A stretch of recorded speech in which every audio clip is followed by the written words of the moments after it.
Australian player, known for his aggressive style and never-say-die spirit, already has a title to his credit this year and has reached the semi-finals of his last two tournaments. Eventual champion Andre Agassi beat him at the Indian Wells Masters Series last week, but Lleyton's hoping to go 2 wins better this week in Miami, from where he now joins us. Lleyton, thanks for joining us here on World Sport. Now, you've had a great start to the year. What's it going to take for you now to get maybe a few more wins under your belt and take this success to a higher level, to maybe winning a major? Yeah, I think I took a huge step last year in the US Open. Went through and I made the semi-finals and lost to Pete Sampras in a very tight semi-final match, you know, at the US Open, where he's done so well in the past. And just being out there against such a class opponent in such a big match on Super Saturday in New York, you know, it was a great learning experience for me. I've made the Masters Series final in Stuttgart at the end of last year, and now to make the semi-finals of Indian Wells last week. So I'm starting to get a lot of confidence in the bigger events, and now I just have to take my chances and take the opportunities when I get those breakthroughs, and, you know, try and come up with a victory in the Masters Series and then hopefully a Grand Slam.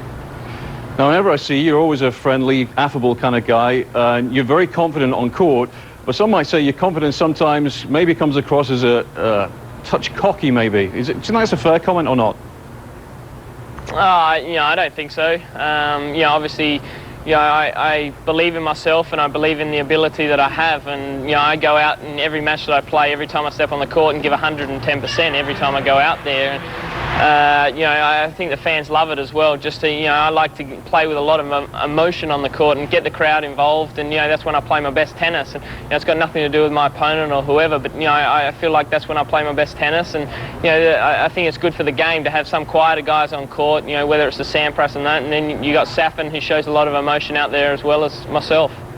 So it's not a conscious thing with you when you pump your fist and you hit some great winners, the emotions show. It's not a conscious thing, and nothing to maybe put the opponent off on the other side, because there have been players who said maybe it's a sign of disrespect.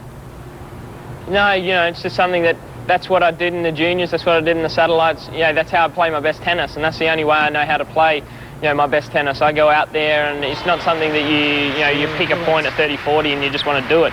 It's something that, you know, it just comes out automatically in myself. And, you know, whether that comes from, you know, playing an Australian rules football game back home in Australia when I was younger, and, you know, that was my #1 sport for a lot of years, and I grew up playing that sport. And whether that's come across, you know, that aggressiveness onto the tennis court, you know, who knows? But, you know, it's got nothing to do with the players I'm playing against. It's only really me out there, and, you know, I feel when I do that, you know, that's when I play my best tennis.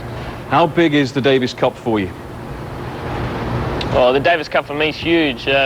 Obviously, when I set out at the start of the year, my schedule, it's around the Davis Cup and the Grand Slams, and you know, I'm just so passionate about playing Davis Cup, and you know, I've grown up sort of watching the Pat Cashes and, you know, all those great players from Australia, you know, winning the Davis Cup, and, you know, that's what I wanted to do someday. And for me to have that opportunity in my first Davis Cup year in 1999 to actually win the Davis Cup was fantastic, and, you know, to nearly repeat it last year, losing in the final to Spain in a very tough match there was, you know, it was a great effort as well. And, you know, to have made the last 2 finals the last 2 years, fantastic for Australian tennis.